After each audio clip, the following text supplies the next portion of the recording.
Paramos.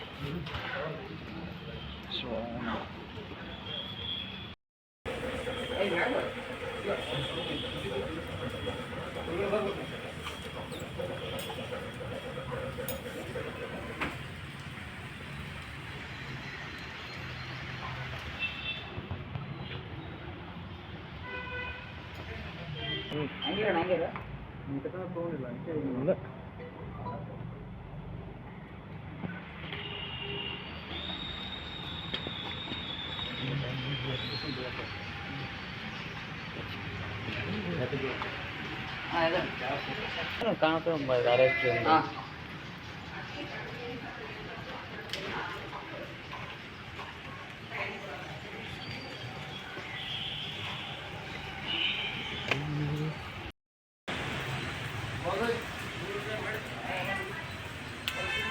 Personal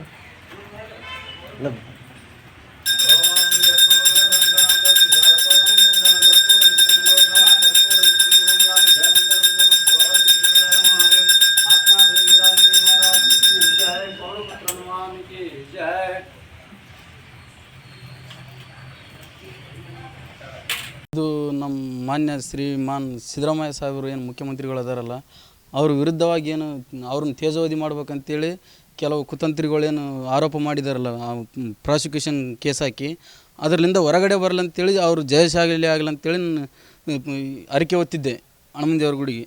ಹಾಗಾಗಿ ಅಲ್ಲಿಂದ ಉರುಳು ಸೇವೆ ಮಾಡ್ಕೊಂಡು ಬಂದು ಮತ್ತು ದೀಡ್ ನಮಸ್ಕಾರ ಹಾಕಿ ಆ ಅರಿಕೆಯನ್ನು ತೀರಿಸಿದ್ದೀನಿ. ಯಾವುದೇ ರೀತಿ ತೊಂದರೆ ಆಗದೆ ಹೊರಗಡೆ ಬರಲಂತೇಳಿ ಈ ನನ್ನ ಚಿಕ್ಕ ಸೇವೆಯನ್ನು ದೇವರಿಗೆ ಅರ್ಪಿಸಿದ್ದೀನಿ. ಆದರೆ ಅವ್ರಿಗೆ ತುಳಿಬೇಕಂತ BJP ಹಾಗೂ JDS ದವರು ಭಾಳ ಕುತಂತ್ರದಿಂದ ಗುಳ್ಳೆನರಿಗಳ ಥರ ಕೆಲಸ ಮಾಡ್ತಾರೆ. ಆದ್ರೂ ಅವ್ರನ್ನ ಏನೂ ಮಾಡೋದಾಗೋದಿಲ್ಲ. ಯಾಕಂತಂದರೆ ಈ ಕರ್ನಾಟಕದಲ್ಲಿ 6 ಕೋಟಿ ಕನ್ನಡಿಗರ ಆಸ್ತಿ ಹಾಗೂ 6 ಕೋಟಿ ತಾಯಂದಿರ ಆಸ್ತಿ ಅವ್ರ ಮೇಲಿದೆ. ಅವರ ಆಶೀರ್ವಾದ ಯಾವಾಗಲೂ ಜನ ಮೆಚ್ಚಿದ ನಾಯಕ, ಧೀಮಂತ ನಾಯಕ ಎಂದೇ ಗುರುತಿಸಿಕೊಂಡು ಅವರು ನೋಡಿ 136 ಸೀಟುಗಳನ್ನು ಇಲ್ಲಿ ಕರ್ನಾಟಕ ರಾಜ್ಯದಲ್ಲಿ ತಂದಿರೋದು. ಆದರೆ ಅವರು ಕುತಂತ್ರದಿಂದ ಅವ್ರನ್ನ ಕೆಳಗಡೆ ಇಳಿಸ್ಬೇಕಂತೇಳಿ ಏನೋ ತೇಜವಧೆ ಮಾಡ್ಬೇಕಂತೇಳಿ ಏನೋ ಉಪಾಯ ಮಾಡ್ತಾಯಿದ್ದಾರಲ್ಲ, ಅದು ಯಾವುದು ನಡೆಯೋಲ್ಲ. ಈ ಪ್ರಕರಣದಿಂದ ಅವರು ಹೊರಗಡೆ ಬರಲ್ಲಂತೇಳಿ ನಾನು ಈ ದೇವರಿಗೆ ಒಂದು ಚಿಕ್ಕ ಸೇವೆಯನ್ನು ಮಾಡಿದ್ದೇನೆ. ಹಾಗೂ ಈ ತನಿಖೆ ಸುಳ್ಳು ಆರೋಪ ಅಂತೇಳಿ ನಾನು ಭಾವಿಸ್ತೀನಿ. ಯಾಕಂತಂದರೆ ಅದು ಏನು ಯಾರು ಸಿದ್ದರಾಮಯ್ಯ ಸಾಹೇಬ್ರಿಂದ ಆಗಿರೋದಲ್ಲ. ಅದು 1992ರಲ್ಲಿ ಯಾರೋ ನಿಂಗಪ್ಪ ಅನ್ನೋರು ದೇವರಾಜ್ ಅವರಿಗೆ ಅದು ಸೇಲ್ ಮಾಡಿರೋದು.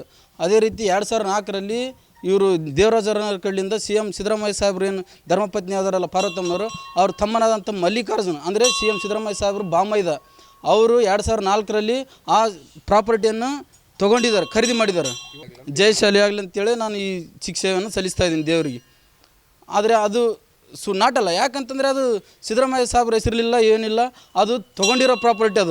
ಅದು ಯಾವ ರೀತಿ ಆಗಿದೆ ಅಂತಾರೆ, ಅಲ್ಲಿಂದ 2004ರಲ್ಲಿ ಇವರು ಮಲ್ಲಿಕಾರ್ಜುನವರು ಅಂದರೆ ಸಿದ್ದರಾಮಯ್ಯ ಸಾಹೇಬರು ಬಾಂಬೈದನ್ನು ತೊಗೊಂಡಿರೋ ಪ್ರಾಪರ್ಟಿ, ಅದನ್ನು ಅಕ್ಕನಿಗೆ ಅಂತೇಳಿ ಪ್ರೀತಿಯಿಂದ 2010ರಲ್ಲಿ ಅವರು ಗಿಫ್ಟೆಡ್ ಆಗಿ ಕೊಟ್ಟಿರೋದು.